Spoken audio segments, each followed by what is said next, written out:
नेपालभन्दा ठूलो अर्थतन्त्र भएको श्रीलङ्का यति बेला चरम सङ्कटमा रहेको छ। श्रीलङ्का इन्धन, खाद्यान्न र औषधि लगायतका अत्यावश्यक वस्तु समेत आयात गर्नै नसक्ने अवस्थामा पुगेपछि नेपालको अर्थतन्त्रसँग जोडेर अनेकन टिप्पणी, आशंका र बहस भइरहेका छन्। केही महिना यता नेपालको अर्थतन्त्र श्रीलङ्काकै पथमा जान लागेको विषयले सडकदेखि सदनसम्म र सामाजिक सञ्जाल तताएको छ। देशको अर्थतन्त्र श्रीलङ्का जस्तै चरम सङ्कटमा छ त तथ्याङ्कले के देखाउँछ? आज हामी यसैको विषयमा चर्चा गर्दैछौँ। श्रीलङ्काको मुद्रा यतिखेर निकै कमजोर देखिएको छ। जब नोभेम्बर 2019मा गोटाबाया राजापाक्सेले सत्ता सम्हाले त्यतिखेर अमेरिकी $1 179 रुपैयाँमा सटही हुन्थ्यो। तर अहिले त्यो 360 रुपैयाँभन्दा बढी भएको छ।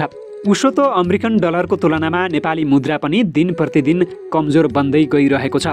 एक अमेरिकी डलर बराबर 128 रुपैयाँभन्दा बढी भएको छ।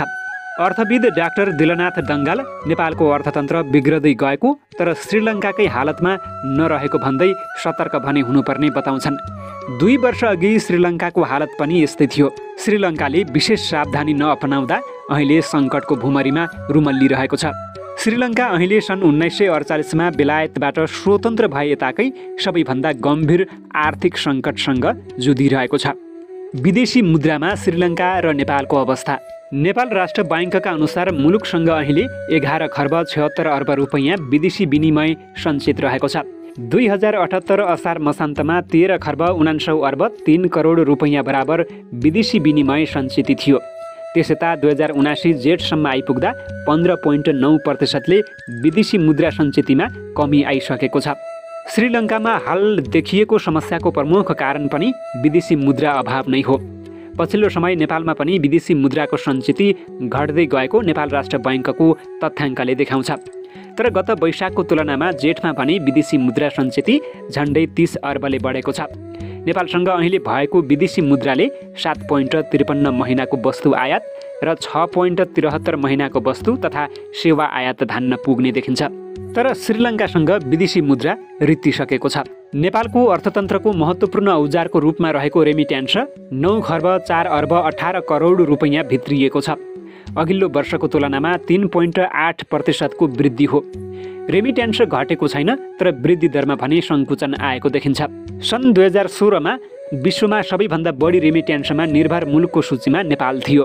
त्यति बेला जीडीपीमा रेमिट्यान्सको योगदान 31% भन्दा बढी रहेको थियो।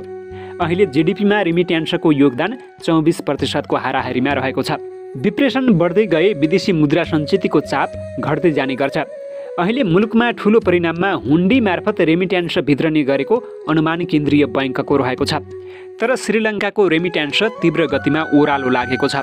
सन् 2019 को नोभेम्बरमा 51.5 करोड डलर रहेको श्रीलङ्काको रेमिट्यान्स पछिल्लो पटक अप्रिल महिनासम्म आइपुग्दा झरेर 24.89 करोड रहेको छ। पेट्रोलियम पदार्थको ऋणमा नेपाल, अभावमा श्रीलङ्का। श्रीलङ्काको सरकारले ऊर्जा सङ्कटका कारण आवत जावत कम गर्न 2 हप्ताका लागि विद्यालयसँगै राज्य सञ्चालित कम आवश्यक संस्थाहरू बन्द गरेको थियो। श्रीलङ्काले पेट्रोलियमको आवश्यकता विदेशबाट आयात गरेर पुरा गर्ने गरेको छ। तर यो वर्षको सुरुदेखि उसले तेल र ग्यासको आयातका लागि पैसा तिर्न सकिरहेको छैन। यसको कारण अर्थतन्त्रको अरू सबै पक्षमा मन्दी देखिएको छ। नेपालले पनि इन्धन आयात गरेर माग धानिरहेको छ। इन्धनमा आयल निगम मासिक 4 अर्ब रुपैयाँभन्दा बढी घाटामा रहेको छ। आयल निगमले इन्धनको ऋण तिर्न राष्ट्रिय वाणिज्य बैङ्कसँग 3 अर्ब रुपैयाँ ऋण लिने प्रक्रिया पनि अघि बढाएको जनाएको छ। नेपालको इन्धनको माग भारतीय आयल कर्पोरेसनले धानिरहेको छ। इन्धनमा ज्यादा घाटा बेहोरेको नेपालले खपत घटाउन 2 दिन सार्वजनिक बिदा दिने निर्णय समेत गरेको थियो। तर यो निर्णय 1 महिना लागू भएर बन्द भयो। शोधान्तर स्थिति। मुलुकको शोधान्तर 2 खर्ब 88 अर्ब रुपैयाँले घाटामा रहेको छ।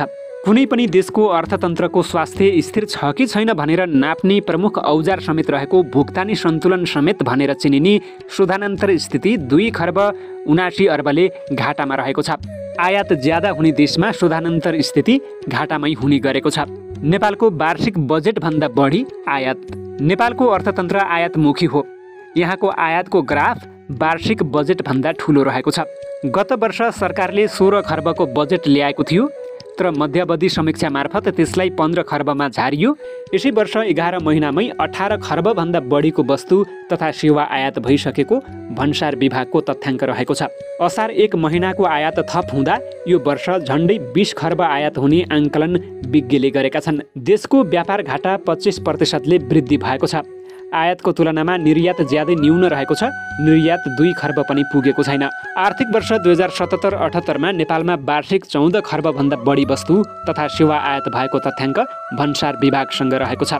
श्रीलङ्काको व्यापारमा भुक्तानी सन्तुलन घाटाको सबै रेकर्ड तोडेर 10 अर्ब डलर हाराहारी पुगेको छ।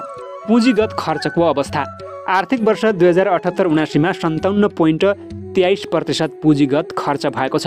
यो भनेको पुँजीगत खर्चलाई विनियोजित रकमको आधारमा यो वर्ष 2 खर्ब 16 अर्ब रुपैयाँ खर्च भएको हो। अघिल्लो वर्ष 64.69% पुँजीगत खर्च भएको महालेखा नियन्त्रणको कार्यालयले जनाएको छ। रकमको आधारमा 2 खर्ब 28 अर्ब 30 करोड रुपैयाँ खर्च भएको हो। पुँजीगत खर्चमा सरकार कमजोर देखिँदा यसको असर लगानीमा पर्ने गरेको छ, जसका कारण बैंकिङ क्षेत्रमा वर्षेनी तरलता अभावको घाउ बल्झिरहेको छ। अहिले पनि बैंकहरूसँग लगानी गर्ने पर्याप्त रकम नभएको बैंकर्सहरू नै बताउने गर्छन्।